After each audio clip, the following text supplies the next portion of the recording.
Bien, donc je présente en quelques mots Cathy. Cathy Clairbeau a fait ses études en Belgique jusqu'à une thèse à l'Université libre de Bruxelles qu'elle a soutenue en 1993. Et en fait, très rapidement, après un court postdoc, elle est rentrée au CNRS en 1984. Et elle est maintenant directeur de recherche de classe exceptionnelle. Mais en fait, Cathy partage sa vie professionnelle entre pas mal d'endroits, donc le CNRS, bien sûr, en fait, juste à côté d'ici. D'autre part, l'Université libre de Bruxelles, et où elle est professeure invitée. Et aussi au National Center for Atmospheric Research, qui est un centre de recherche aux États-Unis, à Boulder, dans le Colorado. Et Cathy est chercheur affilié dans cet institut.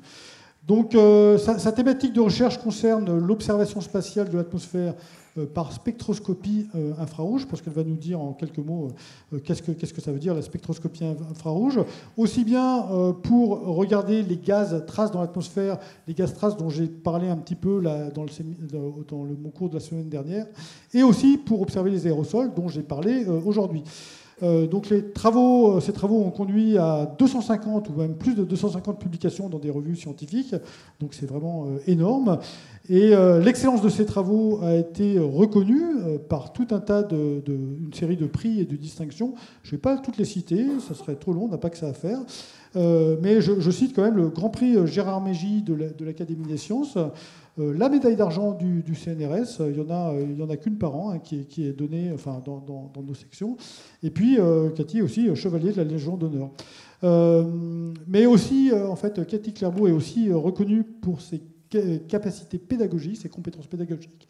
Et c'est pourquoi j'ai le plaisir de la recevoir dans le cadre de la chaire Avenir commun durable. Cathy, à toi. Merci à toi pour l'introduction. Bon, c'est toujours sympa quand on se lève, qu'il fait froid et tout, d'entendre ces trucs-là et de se dire tout compte fait, ça va, je fais bien mon job. Merci à vous d'être là. C'est ce que je préfère faire, en fait, essayer de partager ce que je sais. Et j'aime particulièrement bien ce genre d'audience, mais parce qu'il n'y a pas votre téléphone portable qui sonne toutes les 10 minutes. Vous êtes tous là bien à l'heure et tout, donc c'est vraiment chouette.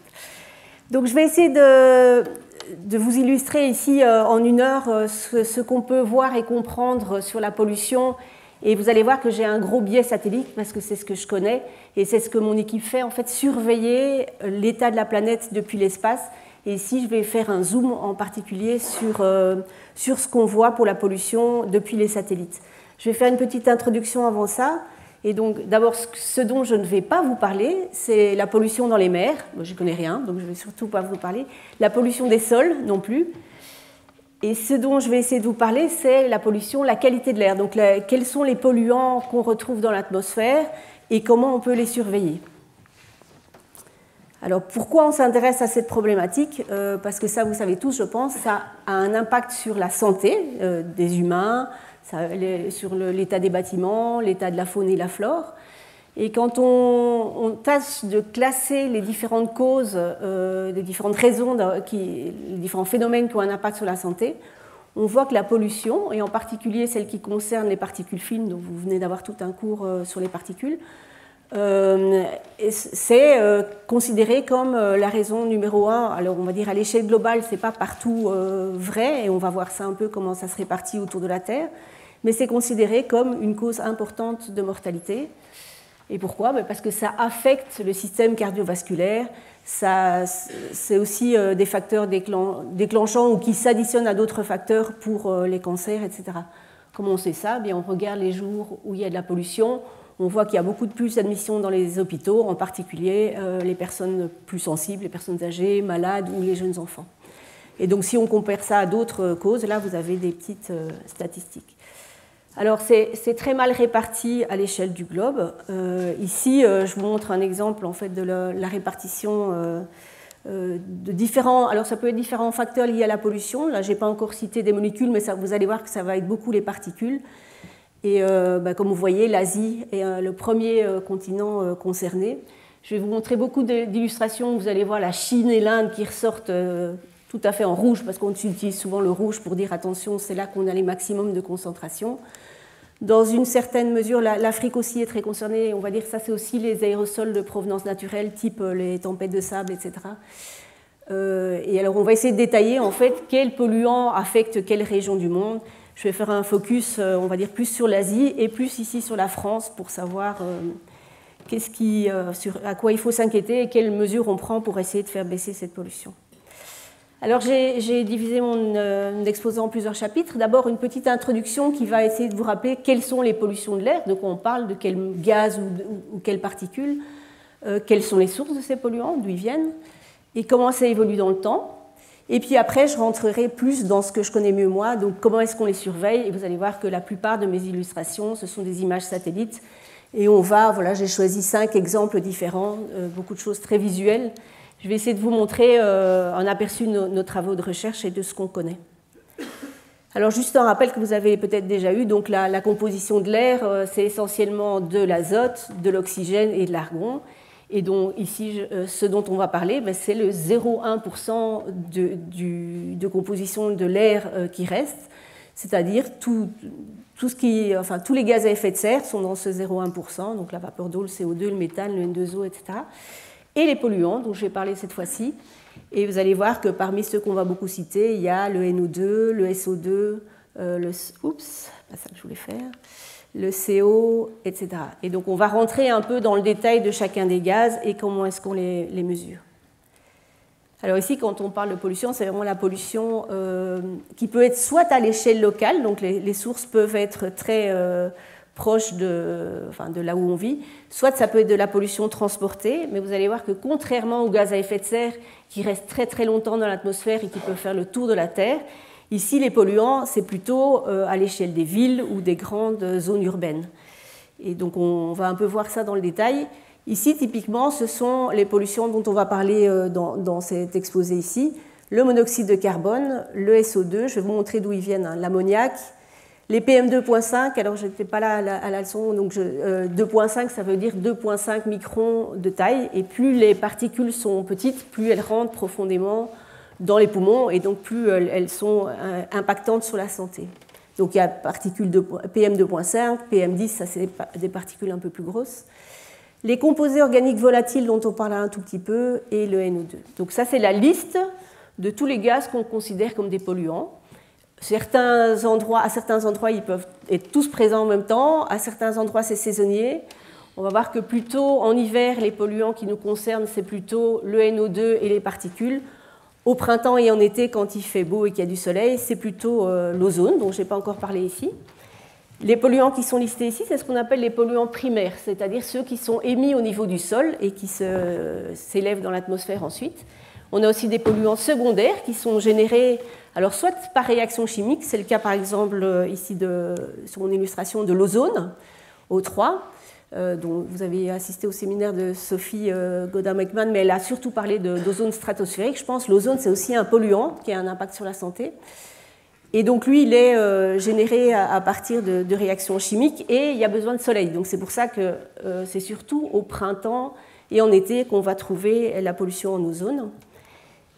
Et les particules sont aussi des polluants qu'on considère comme secondaires. Il y a les émissions primaires, mais ça s'additionne à des émissions secondaires qui viennent aussi de différentes réactions chimiques qui vont produire des nitrates, des sulfates, etc. Et donc, en particulier, vous allez voir, je vais donner un exemple avec l'ammoniac, qui est un composé qui est lié notamment à l'utilisation intense de fertilisants. Donc, ça peut être soit l'épandage de fertilisants sur les champs, soit l'élevage intensif de bétail. On va voir que ça génère de l'ammoniac, et cet ammoniac va se transformer en particules.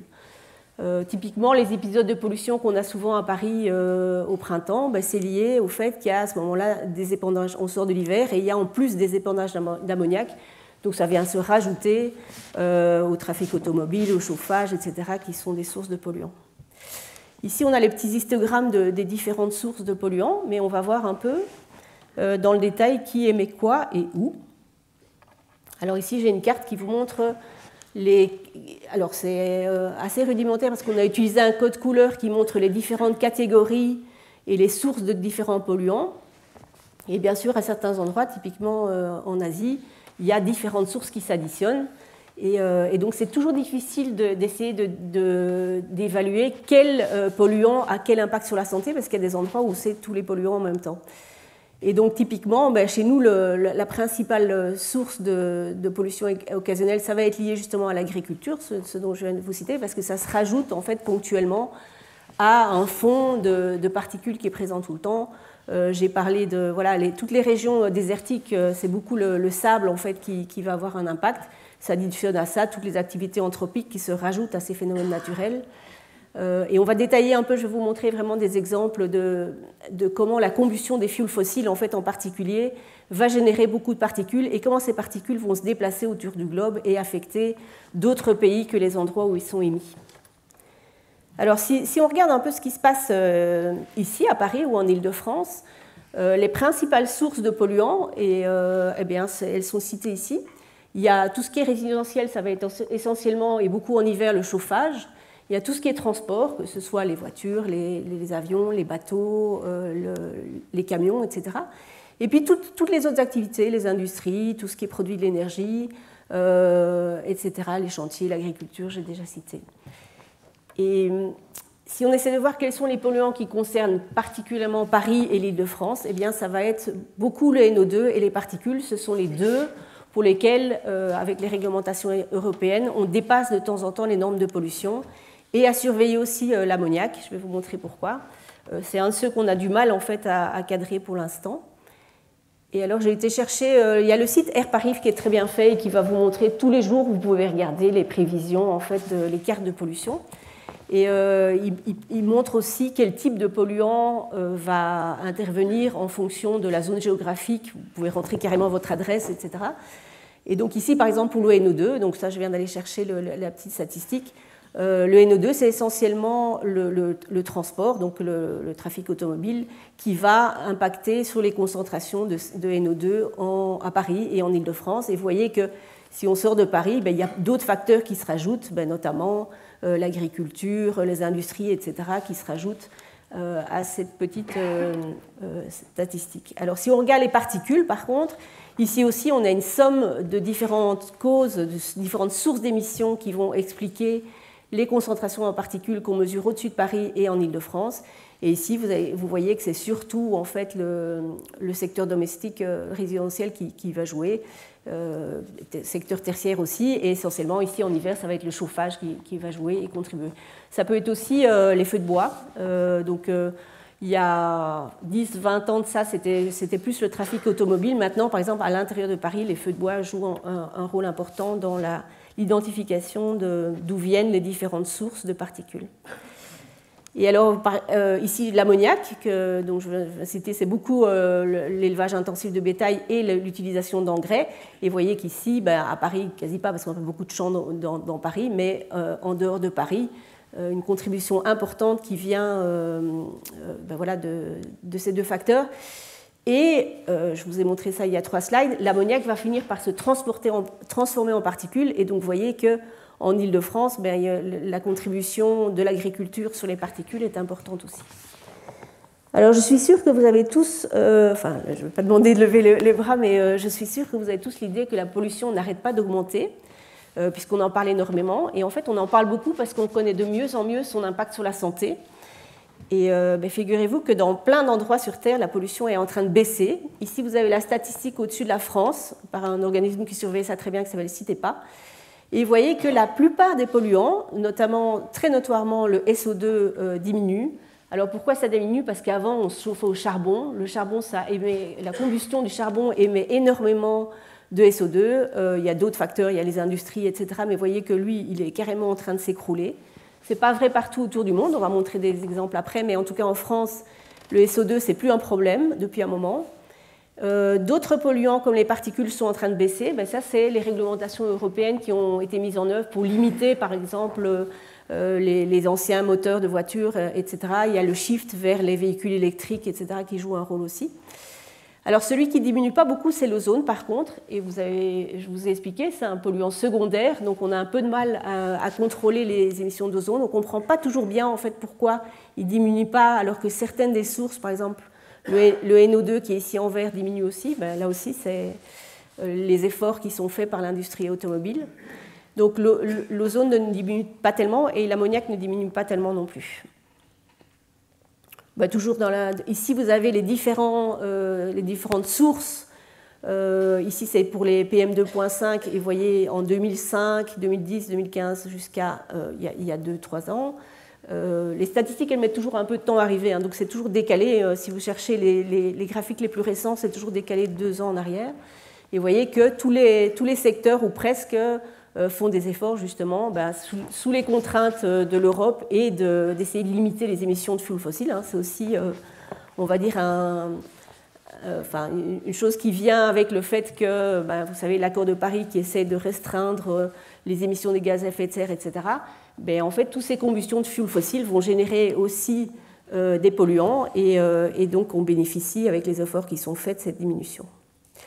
Alors si on dézoome un petit peu et qu'on regarde ce qui se passe au niveau européen, on dépasse toujours dans certains cas les seuils. Hein, donc ici vous avez ce que je vous disais, les 3 types de polluants pour lesquels on dépasse encore les seuils de temps en temps, ce sont les particules, le NO2 et l'ozone, en France en tout cas.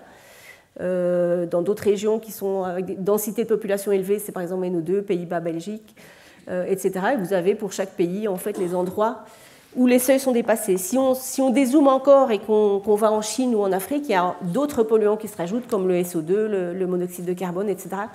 Mais dans nos pays, en fait, ceux-là ne sont plus vraiment un problème. Et vous avez ici une petite représentation graphique de quel secteur en fait, est plus ou moins parvenu à stabiliser ces émissions de polluants et quel continue d'augmenter. Alors peut-être vous vous rappelez ou vous avez entendu parler des épisodes de pollution dans le passé qui ont eu un impact important sur la santé, et celui qu'on cite le plus souvent pour illustrer ça, c'est le grand smog qui a eu lieu à Londres en 1952. Si vous avez regardé la série, par exemple, The Crown, dedans, il y a tout un épisode qui commence autour de ça. Ça a été vraiment impactant, et c'est vraiment là qu'on a pris conscience de l'impact sur la santé, étant donné qu'il y a eu un paquet de gens qui sont, soit qui ont été malades, soit qui sont décédés, liés à cet événement, et on a vraiment fait le lien entre la qualité de l'air, la concentration de polluants dans l'air et l'impact sur la santé.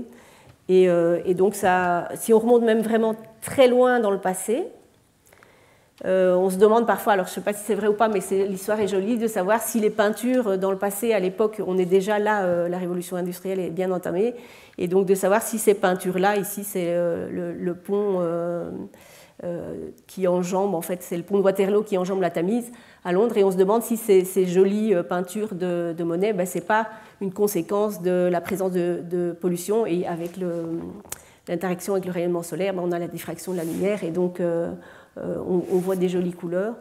Et donc voilà, je ne sais pas si c'est vrai ou pas, mais c'est joli comme illustration. Alors je vous disais que partout dans le monde, il y a d'autres polluants qui s'additionnent. Et donc par exemple le SO2, lui aussi, il diminue à l'échelle globale, mais on va voir qu'en Asie, il est toujours très présent. Vous avez là, en fonction du temps, depuis la révolution industrielle jusqu'à maintenant, en fait la mesure des émissions de SO2 à différents endroits. Et le code couleur vous donne les différents continents. Et vous voyez qu'en Asie, il y a encore des émissions très importantes de SO2. C'est lié notamment au fait qu'ils utilisent encore le charbon. Et alors, j'y reviendrai tout à la fin de mon exposé. La Chine a mis en place différentes réglementations, notamment un protocole qui s'appelle le Clean Air Act, déjà il y a une dizaine d'années, et on commence à voir très nettement en fait, les conséquences du fait qu'il y a des efforts pour limiter les émissions de polluants. Et l'Inde est en train de rattraper la Chine sur différents polluants, et on va voir que moi, ça fait une vingtaine d'années que j'ai des cartes satellites pour surveiller, et il y a 20 ans, c'était plutôt la Chine qui ressortait rouge, parce que je vous dis, on utilise des échelles pour montrer rouge, c'est les concentrations les plus abondantes, et maintenant, c'est plutôt l'Inde qui sort toujours en premier quand on surveille certains polluants. Alors ça, c'était mon introduction, et je vais passer maintenant je vais plonger dans ce qu'on fait comme chercheur et ce qu'on analyse au jour le jour pour essayer de suivre justement les déplacements de ces polluants, où est-ce qu'il y a des sources plus importantes, comment est-ce qu'on les surveille quotidiennement. Et donc ici, j'ai une petite animation qui vous montre l'instrument sur lequel je travaille, ça s'appelle YASI, c'est un cube de 1 mètre sur 1 mètre sur 1 mètre, 100 kg. Et il est à bord de 2 plateformes satellites. Il y en a 2 qui volent pour l'instant, qui s'appellent METOP A et METOP B. C'est des satellites météorologiques et l'instrument est tout au bord de la plateforme, tout au bout ici. Et ce qu'il fait, c'est qu'il surveille la radiation infrarouge qui est émise par la Terre et qui va traverser l'atmosphère. Donc on en avait un premier qui a volé à partir de 2006. Celui-là ne fonctionne plus. Il est toujours là-haut, mais il ne fonctionne plus.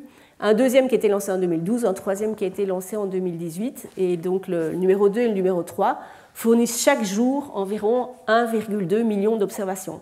Donc vous imaginez bien qu'on ne les regarde pas à la main. On est équipé pour un traitement automatique. Et il y a toute une équipe qui travaille là-dessus. Avec moi, il y a 25 personnes qui travaillent sur ça pour essayer justement de dériver des informations intéressantes. Et qu'est-ce qui est intéressant ici, c'est qu'en traversant l'atmosphère, la radiation infrarouge elle est absorbée par les gaz qui composent l'atmosphère, qui ont des propriétés spectroscopiques, elles tournent, elles vibrent. Et donc chaque molécule a vraiment une empreinte qui est caractéristique, que vous voyez ici sur cette image. Ça, c'est une observation IASI, et on voit en fait les absorptions de différents gaz. Je vais revenir à ce diagramme en fait après. Je vais l'utiliser encore tout à l'heure. Et donc ça, c'est une partie de l'équipe qui travaille avec moi ici au LATMOS. Donc je suis basée à l'université de Jussieu, et la plupart des images que je vais vous montrer, ce n'est pas moi qui les ai faites, c'est eux. Alors j'ai choisi de structurer mon exposé en donnant 5 exemples. Le premier exemple, c'est le monoxyde de carbone, donc, qui permet de faire un suivi des feux. Et donc ça nous permet d'avoir une alerte précoce là où il y a un feu, à des endroits où il n'y a personne qui habite, et qui permet éventuellement d'alerter des systèmes qui vont surveiller l'étendue de ces incendies. Et le monoxyde de carbone, vous savez, ça n'a pas d'odeur, c'est le problème qu'on a souvent dans les maisons avec, quand les brûleurs fonctionnent mal. Et donc c'est vraiment un poison à haute dose. Et comment on le surveille? Eh bien, on analyse simplement ce qu'on appelle les absorptions de raies qui sont présentes ici dans le signal. Et donc on a 1 200 000 observations par jour de ce monoxyde de carbone partout autour de la Terre. Donc l'instrument, il fait 14 fois le tour de la Terre par jour. On en a 2, donc on a 2 fois 1 200 000 observations par jour qu'on va traiter. On a des tas de codes informatiques qui traitent ça automatiquement. Et donc la carte que je vais vous montrer, vous allez la regarder en 30 secondes. Et nous, ça nous met des mois de travail de générer une carte comme ça, parce qu'en fait, il faut avoir tous les outils. Et donc vous voyez ici les mois qui défilent. Et on va voir, ça c'est la concentration en monoxyde de carbone tout autour de la Terre. Alors je vais prendre mon temps pour expliquer, parce que de toute façon ça boucle et ça va recommencer. En hiver, il y a plus de monoxyde de carbone parce qu'il est assez peu détruit dans l'atmosphère, il va rester 2-3 mois. Et donc vous voyez la Chine par exemple, qui est un grand émetteur de monoxyde de carbone, eh bien voilà, typiquement on a un transport de pollution qui va se produire et qui va atteindre les côtes des États-Unis. On voit des feux récurrents en Amazonie et en Afrique. Et en Afrique, ils bougent en fonction des saisons sèches et saisons des pluies. Et ça, c'est typiquement parce qu'il y a le défrichage des restes de récolte qui est fait. Et c'est la manière, on va dire, la moins chère et la plus rapide de défricher. Ça induit une pollution de l'air qui est très impressionnante, en fait. Et donc, en Afrique, c'est essentiellement... La pollution en particules vient essentiellement de ce brûlage de la biomasse lié aux pratiques d'agriculture. En Amazonie, ça peut être soit de ça, soit des feux, enfin là aussi il y a eu une série de feux incontrôlés qui se sont produits cette année par exemple, mais ça peut être de la déforestation massive aussi, comme on voit souvent en Amazonie.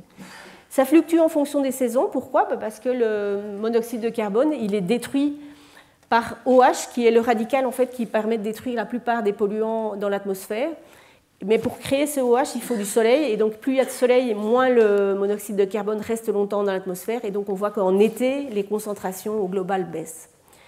Mais vous voyez que dans nos pays, par exemple, la seule manière d'avoir du monoxyde de carbone au niveau élevé, c'est soit la pollution qui vient de Chine et qui fait tout un fond de pollution dans l'hémisphère nord, soit quand il y a des grands feux, je vais vous illustrer ça tout de suite, quand il y a des grands feux au Canada ou sur la côte ouest des États-Unis, on peut voir arriver cette pollution jusqu'à chez nous. Alors, comme elle reste entre 1 et 3 mois dans l'atmosphère, contrairement aux gaz à effet de serre dont parle beaucoup mon collègue François-Marie, 1 à 3 mois, ça ne suffit pas pour passer la barrière de l'équateur, et donc la pollution en monoxyde de carbone qui est émise dans l'hémisphère sud reste au sud, celle qui est émise dans l'hémisphère nord reste au nord. C'est déjà ça. Alors, donc, si on regarde ce qui se passe en Australie, parce que ça c'est l'hémisphère typiquement, Eh bien, là, on a eu des grands feux à la fin de l'année 2019 et au début de l'année 2020. Et donc, je vous illustre ici, c'est la Terre vue du dessous, vue de l'Antarctique. Et donc, on voit ces panaches de fumée qui vont circuler. Et donc, ça, c'est 3 jours plus tard. Et on voit que le panache de fumée, quelques jours après, donc ça a pris à peu près 2 semaines, fait carrément le tour de l'Antarctique et le tour de l'hémisphère et revient plus ou moins porté à sa source, donc porté par les vents dominants. Et donc ça, c'est la surveillance par le satellite que vous avez vu dans le petit film, c'est la surveillance que montre YASI. Et donc on a une carte par jour, on accumule les cartes. Parfois, en fait, ça marche mieux de faire des moyennes sur 2-3 jours, c'est ce qu'on fait parce que quand il y a des nuages, en fait, le satellite ne voit pas à travers les nuages. Mais les nuages, ça bouge, donc on attend 2-3 jours et après, on a des belles illustrations comme celle-ci. Alors c'est intéressant parce qu'on voit par exemple des parties de fumée qui touchent les côtes antarctiques. Un peu après, il y a des collègues qui sont allés faire des mesures et effectivement, on trouve des particules de suie aux endroits où on a vu les panaches de fumée se déplacer. Alors une autre illustration, vous vous souviendrez qu'il y a eu des feux très intenses au Canada l'année passée. C'est ceux-là dans l'hémisphère nord, je pense que c'est les feux les plus intenses qu'on ait vus. Ici, sur la petite animation, vous voyez en fait ces feux qui se déplacent, qui sont portés par les vents et qui vont passer au-dessus de l'océan et arriver jusqu'en Europe. Et donc typiquement à l'université à Jussieu, on a des instruments qui mesurent les polluants qui sont basés sur le toit de Jussieu. Et donc là, les jours où on voit le panache de fumée qui est transporté, on voit des augmentations anormales de monoxyde de carbone. Et si on n'avait que ces mesures-là, que des mesures locales, on ne comprendrait pas nécessairement d'où viennent ces augmentations. Ici, grâce aux images satellites, on comprend très bien que voilà, les panaches sont importants. Et vous voyez que ça se répartit dans tout l'hémisphère nord. Ça défile comme ça, ça dure pendant plusieurs mois, les émissions de monoxyde de carbone très élevées liées à ces feux. Alors, vous avez sûrement vu aussi les photos de pollution locale. Ici, un zoom sur une des journées au mois de juin 2023, où on a New York qui est envahi en fait, par la fumée des feux qui viennent de plusieurs milliers de kilomètres à distance. Alors, ces derniers jours, en fait, dans la presse, vous avez sûrement entendu parler des niveaux de pollution, de nouveaux records en Inde, à New Delhi, mais aussi au Pakistan et au Bangladesh. Et là, c'est typiquement une combinaison de tout ce que je viens de vous montrer, parce que c'est la fin de l'hiver, donc il y a encore les feux, les chauffages, le brûlage pour cuisiner, par exemple. Et s'ajoute à ça le fait que les pratiques de culture là, de défrichage des champs après la collecte du riz, ils veulent que les champs soient prêts le plus vite possible pour pouvoir planter le blé. Et donc ces collectes font qu'ils mettent le feu aux résidus. Et donc on a, la météo fait cette année qu'il n'y a pas beaucoup de vent. Et donc la pollution reste calée au-dessus des villes à quelques centaines ou quelques milliers de kilomètres de là. Donc là, les écoles sont fermées, etc. Donc c'est vraiment une pollution majeure. Une pollution comme ça, on n'a jamais chez nous. Mais là, c'est récurrent. Et chaque année, j'ai une étudiante qui fait cette thèse là-dessus. Chaque année, à cette période de l'année, pendant 1 mois ou 2, la qualité de l'air est comme sur l'image qui est là, quoi. Alors, chaque fois que je passe à un autre exemple, j'ai mis une petite image rigolote, comme ça vous comprenez que c'est chaque fois des petits chapitres différents. Donc, je suis belge, hein, donc c'est pour ça que l'image me parle beaucoup. Je vais maintenant parler du NO2. Alors, le NO2, ici, les images que je vais vous montrer ne viennent pas du même satellite, mais peu importe. NO2, c'est vraiment le traceur de la pollution automobile. Et donc, on voit ici, dans cette belle image, on voit que tous les axes routiers importants, autour des axes routiers importants, il y a des concentrations NO2 importantes qui sont mesurées. Alors, comme tout le monde, en fait, on a été coincé quand il y avait les épisodes de confinement du Covid. Et une des premières choses qu'on s'est vite dit, on s'est dit, oh là là, mais on a l'occasion d'avoir une expérience qu'on ne pourrait jamais faire, c'est-à-dire on enlève le trafic automobile de Paris et des autres grandes villes. Et vous voyez ici les mesures d'un satellite qui s'appelle Tropomi et qui permet de surveiller ces concentrations de NO2. Vous voyez, en fait, c'est beaucoup de NO2 dans les endroits qui sont très urbanisés ou bien là où il y a des industries importantes, ou les deux combinés. Et on voit par exemple typiquement Paris, la plaine du Pô, etc. Et la même chose, les mêmes cartes, à la même période de l'année. C'est important de prendre vraiment les mêmes périodes parce que les niveaux de pollution, c'est vraiment saisonnier. Si on compare pendant le confinement, eh bien, on voit qu'on a une diminution qui atteint en général presque 50% dans la plupart des capitales, là où on avait des confinements. Et donc, eux, c'était les premiers à sortir la carte, mais on a tous les gens qui travaillaient sur les satellites, on a plongé sur nos données, on a regardé la même période les années précédentes pour essayer de voir les impacts. Alors, toujours sur la NO2, mais je vais montrer que ce qu'on arrive à faire par satellite, c'est quand même impressionnant. On peut regarder les bateaux aussi. Et donc, vous avez ici sur cette carte une idée du transport maritime, de toutes les routes qui sont utilisées de manière routinière par les bateaux.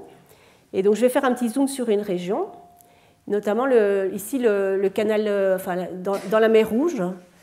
Vous savez qu'il y a, un problème lié justement au fait à la situation internationale qui fait qu'il y a des rebelles houthis qui sont alliés de l'Iran et liés au Yémen, qui en fait menacent le trafic des bateaux dans cette région-là. Et donc, ce qui se passe, c'est que les bateaux, au lieu de passer par la mer Rouge, là, vont faire tout le tour par l'Afrique et choisir une autre route. Et ça, on peut le voir par satellite aussi, c'est ça que je vais vous montrer.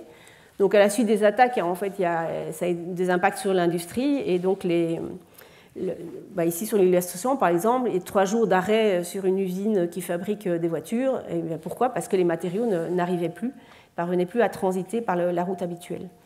Alors, comment est-ce qu'on peut visualiser ça par satellite ? Ça, c'est une carte ordinaire, une carte de concentration de NO2. Et donc, si on veut mettre en lumière certains phénomènes qui sont présents, mais de manière beaucoup plus ténue que le trafic, là, on voit surtout en fait le trafic automobile. On va changer l'échelle de couleur, on va saturer un peu l'échelle de couleur. Bon, là, on voit plus grand-chose parce qu'on a tout saturé. Et donc, ce qui nous intéresse ici, c'est les mers, c'est pas les terres. Donc, je vais masquer les mers. Et donc là, on commence à voir bien le trafic des bateaux. Et donc, ça, c'est ce qu'on voit par satellite. Et on voit déjà à l'œil nu en fait certaines routes de bateaux ici. Et ici, on va zoomer sur certaines régions et là aussi prendre les mêmes périodes, mais l'année précédente, pour essayer de voir si on voit l'impact justement du fait que le canal ici en mer Rouge est beaucoup moins utilisé par le trafic de bateaux et dans quelle mesure les bateaux font le tour et est-ce que ça se voit. Donc là, il faut avoir de bons yeux, mais je vais aider un peu en faisant clic-clac avec mes images. Et donc, on va comparer cette image-là à celle-là, mais vous allez voir que ça va mieux si je fais comme ça, en fait. Et donc ça, typiquement, c'est ce canal de Suez en 2024, et ça, l'année précédente... non, 2024, c'est maintenant. On voit qu'on a... Oh là là, j'ai échangé les 2 années. Donc on voit qu'on a un impact, en fait, on a moins de circulation dans ce canal, et on va regarder ici, on a aussi moins de circulation, voilà, ça c'est l'année précédente, ça c'est l'année où on voit qu'il y a moins de bateaux qui passent en Méditerranée. Et où vont-ils ces bateaux ? Eh bien, ils font le tour de l'Afrique. Et là aussi, si on regarde le long des endroits où je vous aide un peu, j'ai mis des barres blanches. Et donc là, on a le trafic des bateaux qui augmente. Je vais faire voilà, comme ça. Le long de la zone, on voit qu'on a vraiment les petites lignes que vous voyez là, c'est vraiment le trafic des bateaux qui a augmenté le long de cet axe-là. Donc, ils sont obligés de faire tout le tour pour aller chercher les matériaux en Chine et les ramener jusqu'en Europe. Ok, je passe à mon exemple suivant. Donc je vous ai parlé du SO2 qui est lié à la combustion de fuel fossiles, mais en particulier du charbon. Et donc ici, pour faire cette carte-là, on a accumulé 10 ans de données satellites. Donc c'est très difficile à mesurer avec le satellite, mais si on accumule 10 ans, donc le signal est tout petit, mais quand on accumule un signal tout petit sur 10 ans, on parvient à limiter très fort le bruit qui vient polluer nos observations. Et donc on a un signal fort qui vient essentiellement de la Chine et qui va, dans une certaine mesure, pouvoir être transporté aussi et qui, au fur et à mesure en fait, qu'il est transporté, va réagir avec les pluies, le vent, etc. Vous voyez différentes régions du monde où il y a des hotspots importants aussi, et ça c'est lié à des grands complexes industriels qui vont émettre beaucoup de SO2. Je vais vous en illustrer, je vais mettre une photo sur celui-là, ça c'est Norilsk, qui est en Russie, et c'est une des villes les plus polluées du monde. C'est une ville où on extrait beaucoup de différents composés, nickel, cadmium, etc. Et donc voilà, ça ressemble à ça. Et voilà, on voit ça si je regarde une carte un jour, on ne voit rien du tout, mais si on accumule sur 10 ans, on voit ressortir des villes où il y a des problèmes de pollution importants, typiquement celle-ci. En fait. Alors, pourquoi justement le SO2, quel impact ça a ? Je vous ai parlé de l'impact sur la santé, qui est lié aux particules, mais lié au fait que le SO2 va finir par se dégrader en particules. mais il y a aussi des impacts sur la faune et la flore. Et je suis sûre que vous avez tous entendu parler des pluies acides, qui étaient un des gros problèmes identifiés, notamment en Allemagne ou dans les pays de l'Est. Ici, la photo, c'est en République tchèque. Actuellement, la photo est assez récente. Mais c'est un problème, on va dire, qu'on a beaucoup moins que ce qu'on avait dans les années 70 ou 80, parce que justement, on a beaucoup moins de SO2, de dioxyde de soufre, que ce qu'on avait à cette époque-là. Et donc, ce n'est pas que le problème des pluies acides est résolu, c'est qu'on a la source de ce problème qui est beaucoup moins présente, en tout cas en Europe. Tiens, j'ai oublié ma petite image de transition. Donc, ce que je voulais vous montrer après, c'est l'ammoniac. Et donc ça, c'était, on va dire qu'on a eu un peu de chance sur ce coup-là, parce que c'est un composé qu'on ne pensait pas pouvoir mesurer depuis l'espace. Et si je reprends l'observation par satellite que j'ai décrit tout à l'heure, donc ça c'est vraiment une mesure, on appelle ça un spectre, c'est une mesure par spectroscopie de différents composés. La chance qu'on a, c'est que l'ammoniac, il absorbe dans une région où presque rien d'autre n'absorbe. Donc typiquement, je vous décris ici un peu comment on mesure, ce qu'on appelle la ligne de base, qui est la ligne que vous voyez passer ici, ça donne une indication sur la température. Et donc, quand vous voyez les prévisions météo de température, eh bien, elles utilisent notamment les observations de la mission IASI. Ici, l'observation, c'est à peu près 280 degrés Kelvin, parce que nous, on parle en degrés Kelvin. Et alors, l'ammoniac, il absorbe, on a de la chance qu'il absorbe dans une région où pas grand-chose, à part l'ozone, absorbe, c'est-à-dire toute la région ici. Il y a des tout petits traits très très fines d'ammoniac qu'on ne voit même pas. En fait, ici, vous dites « Ah oui, elles sont là », mais non, en fait, ça c'est de l'eau. Le code couleur vous montre que c'est de l'eau. Elles sont tellement petites qu'en fait, on ne les voit pas à l'œil nu.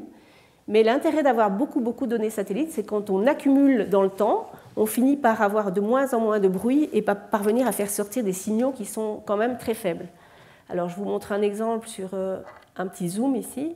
Je vais zoomer sur la région. Donc ça, c'est toujours ma structure associée à l'ozone. Et ici, ce que vous voyez en rouge, en fait, ce sont des raies associées à l'ammoniac. Alors, elles sont à l'envers pour des raisons que je ne vous décris pas, mais c'est lié à la température, les conditions météo. Mais quand on a trouvé ça, au début, on s'est dit, on a trouvé des spectres qui portaient cette signature, on s'est dit, tiens, qu'est-ce que c'est cette molécule? Et là, on a des bases de données, on va voir, on a fait des cartes comme celle-là.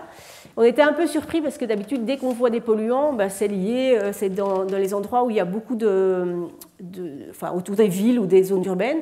Ici, vous retrouvez la vallée du Pô, où il y a plein de sortes de polluants qu'on trouve toujours.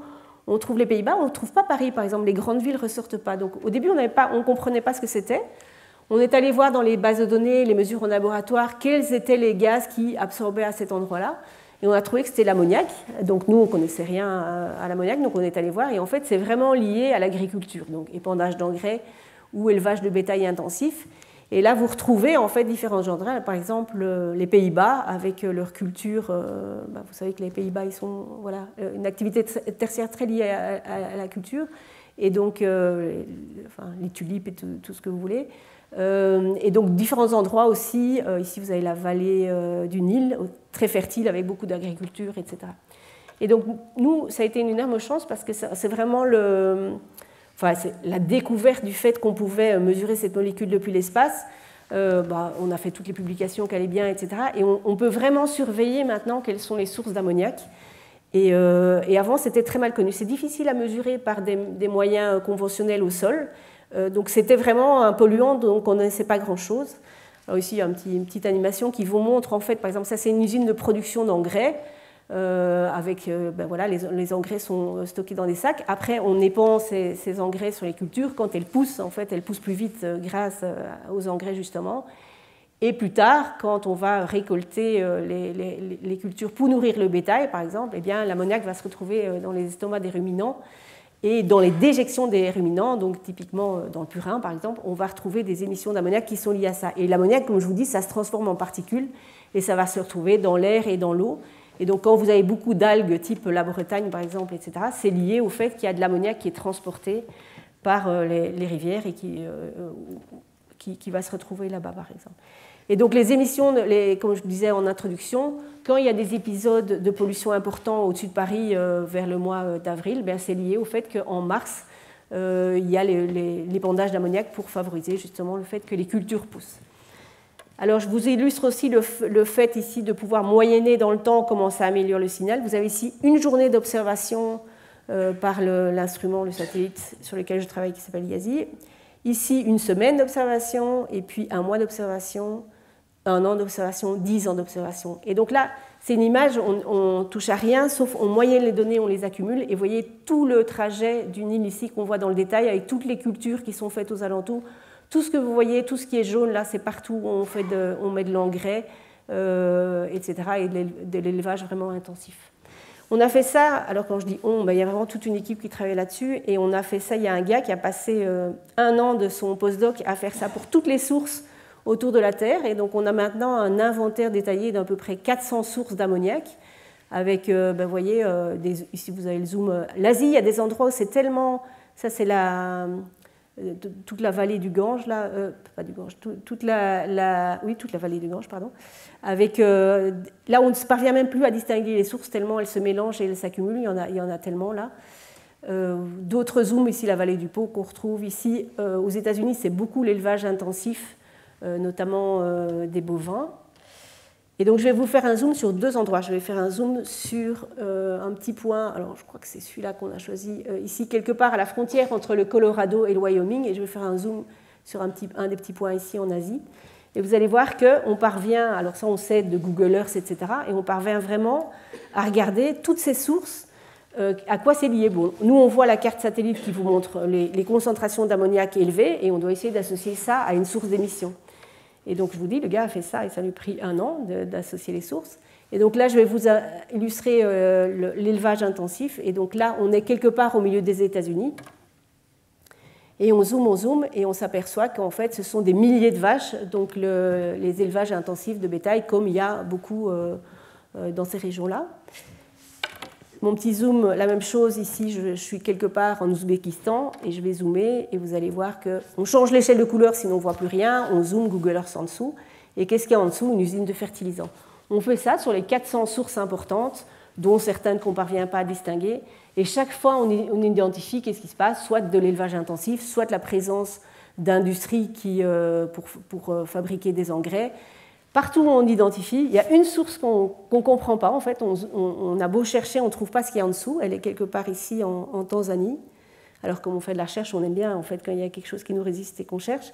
Donc voilà, ça c'est un zoom de la source, pas très intense par rapport aux autres, mais quand même.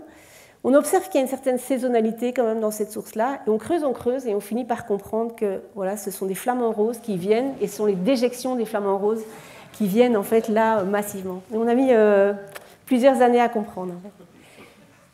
Donc cette carte elle est en ligne, si jamais vous avez envie d'aller voir vous-même ce qui se passe en dessous, c'est possible. En fait, il suffit de zoomer sur les sources et le lien là. Si vous tapez juste NH3 YASI, vous allez tomber tout de suite dessus. Hop, alors je surveille l'heure. Ok. Mon dernier exemple, c'est un petit mystère. Ça évidemment c'est le plus chouette quand il y a des choses qu'on ne comprend pas et qui nous résistent pendant longtemps. Celle-là, elle nous a résisté pendant longtemps. Donc, en fait, c'est la première conférence que je fais qui s'appelle Petit mystère. Longtemps non résolu, parce qu'avant c'était petit mystère non résolu. Et donc maintenant j'ai la solution, donc vous êtes les premiers à l'entendre. Il y a une des molécules qu'on surveille, c'est C2H4, l'éthylène, qui est liée beaucoup aux industries. Donc on voit des sources très faibles, hein, c'est encore plus faible que l'ammoniac, mais comme on a développé des tas d'outils, qu'on s'est entraîné à détecter des signaux très faibles, qu'on a des tas de... En fait, je n'ai pas du tout décrit ça, mais les codes informatiques qu'on utilise sont vraiment très pointus. Hein. Ça demande des boulots d'équipes d'ingénieurs pour mettre ça au point. Et donc, on parvient à distinguer du bruit de fond des signaux vraiment très, très faibles. Ici, vous avez des illustrations d'endroits où il y a, c'est dans le Golfe Persique, où il y a des industries au-dessus desquelles on va mesurer des concentrations élevées de C2H4. OK, ça, on maîtrise assez bien. On écrit nos publications, etc. On essaie de regarder, maintenant qu'on a une longue série de plus de 17 ans de données, on essaie de regarder, ça c'est pour le 2e satellite, donc ça commence en 2013 jusqu'à actuellement, on regarde partout où il y a des pics de C2H4 et on essaie de comprendre d'où ça vient. Alors, on sait que les feux, par exemple, ça émet à peu près toutes les molécules qui comportent des C, des H, dans les feux, vous les retrouvez. Donc les feux, à tous les coups, vous allez trouver du C2H4. Donc on retrouve tous les grands feux et on les identifie un à un, Australie, blablabla. Ça, c'est ceux que je vous ai montrés, ils sont ici, par exemple. Les feux australiens, ils sont là. Les feux, les États-Unis, Canada, tous les grands feux qu'on voit passer, on les retrouve là. Et quand on regarde donc partout autour du monde, Et quand on regarde cette carte de manière un peu plus précise, il y a des endroits pour lesquels on ne trouve pas de justification. Donc mes lignes rouges, là, avec les pointillés, c'est des endroits où on ne comprend pas pourquoi il y a des pics de C2H4. Bon, après, on a un truc automatique, en fait, qui surveille partout autour du globe. Donc on peut dire, ah, mais c'est où, en fait, qu'on les trouve? Et on les trouve toujours au même endroit. On les trouve, c'est près de la frontière Iran-Irak, en fait. On les trouve toujours là. Le problème, c'est... Donc, alors on se dit, on va faire notre truc Google Earth, on va aller voir qu'est-ce qu'il y a en dessous. Le problème, c'est qu'ils ne sont jamais deux fois au même endroit. Il n'y a jamais... les petits points, là, ce qu'on appelle des pixels, c'est ce qu'on voit. En fait, ça bouge. C'est dans la même zone, mais ici, il y en a un autre. Et ça bouge autour de cet endroit-là, mais jamais deux fois au même endroit. Donc, quand on zoome Google Earth, on ne trouve pas la raison. Donc, ce truc, je vous jure que c'est vrai, hein, ce truc, depuis 5 ans, nous travaille. Et tous les X temps, on ressort ça en se disant, aux conférences, on dit, dites-nous si vous avez une idée, etc. À force de dire ça, alors les gens me disent toujours, peut-être des armes ou des trucs. Mais... à force de dire ça, il y en a un de nous qui est plus brillant que les autres, et ce n'est pas moi. Il y en a un qui se dit c'est forcément lié aux industries d'une manière ou d'une autre, et il voit qu'il y a un oléoduc qui transporte en fait le C2H4, c'est très difficile à trouver sur Internet, mais il finit par le trouver, qui transporte tout le long ici en Iran, tout le long de cette région-là qui fait à peu près 2000 km, qui transporte le C2H4 et qui alimente en fait les différentes industries, que elles, par contre, ces industries-là, on les avait déjà bien identifiées avec nos satellites, tous ces endroits-là, mais on n'avait jamais pensé au transport de ce gaz. C'est un pipeline, quoi, en fait. Et donc, ce que ça montre, c'est qu'il y a un problème, ils ont un problème de fuite, en fait, de fuite récurrente. Et donc, là aussi, c'est difficile d'essayer d'identifier. Donc, là, on est en train, pour l'instant, de creuser, d'essayer de voir s'il y a eu des incendies ou des attaques. En fait, on trouve des tas de traces d'attaques, d'explosions de ce pipeline, etc. Et on est en train d'essayer d'associer ça à nos mesures. Alors, je vous montre les mesures, ça colle super bien. En fait, le pipeline est représenté ici en vert et les différents canaux de distribution aux industries sont représentés là. Et on voit, par exemple, typiquement, ici, jaune, ça veut dire concentration plus importante, mauve, ça veut dire c'est porté par les vents. Et on voit qu'en fonction des passages du satellite, eh bien, on a des endroits en fait, où le pipeline émet... Enfin, je crois que c'est transporté à très très basse pression, donc dès qu'il y a une fuite ou un problème, ça sort en masse. Mais quand je vous dis en masse, c'est la concentration des gaz, c'est un truc de malade. Hein. C'est vraiment des niveaux de pollution qu'on ne s'imagine pas, je pense. Parce que pour qu'on puisse le voir avec les satellites, ça veut dire que c'est vraiment des concentrations qui sont absolument stupéfiantes. Voilà, alors juste pour terminer, en fait, j'ai fait une chouette boucle avec le séminaire, ce que François-Marie vous a raconté. J'ai juste encore 3 slides pour terminer après mes conclusions. Juste avant, je commence par conclure de manière générale. Donc la pollution, ça reste un problème de santé, même si on connaît de mieux en mieux les impacts sur la santé, justement, on surveille de plus en plus. Donc, dans les pays industrialisés, on a des bons réseaux de mesure au sol. La plupart des prévisions de déplacement des polluants, etc., sont faites avec les mesures au sol. On complète ça avec des modèles, j'en ai pas du tout parlé. Et maintenant, on a cette surveillance globale par satellite qui permet de surveiller tous les pays. Alors, à beaucoup d'endroits, on a cette pollution qui diminue. J'ai montré pour les particules, pour le NO2. Pas partout. Alors, je ne vais pas trop rentrer dans le détail, mais comme je vous disais, dans les cartes récentes, ce que vous avez vu, c'est surtout des moyennes. Dans les cartes récentes, on voit apparaître l'Inde de manière très significative. La pollution baisse en Chine et elle monte en Inde. On a l'ozone et l'ammoniac qui continuent à être des gaz qui sont préoccupants parce qu'on ne parvient pas vraiment à faire diminuer les concentrations. Et je vous ai montré que ça avait un impact important. Et la pollution peut voyager, ça je vous ai montré aussi. Alors, en fait, pour faire la boucle avec le cours de François-Marie, la pollution, ça reste plus un problème local, tandis que les gaz à effet de serre, c'est plus un problème global. Mais dans la conclusion qu'il a montrée aujourd'hui, il a montré par exemple que le fait qu'il y ait des particules à différents endroits, ça limite l'augmentation des températures. Et donc ça, c'est la carte des températures qu'on voit avec l'instrument IASI, si on fait une moyenne sur 10 ans. Et donc vous voyez ici, typiquement en Inde, la température, au lieu d'augmenter, elle diminue. Et elle diminue parce que le taux de particules augmente. Et en Chine, c'est le contraire. En fait, dans tous les pays industrialisés, on a la température qui augmente plus vite. Hein, donc ici, vous avez l'échelle avec c'est des degrés par an. Et elle augmente plus vite par rapport à d'autres régions qui sont plus affectées par la présence de ces particules qui limitent le réchauffement atmosphérique. Voilà ce que je voulais vous raconter. Si j'ai été trop vite, si vous avez des questions, vous pourrez aussi m'écrire si vous voulez. Voilà, merci à vous.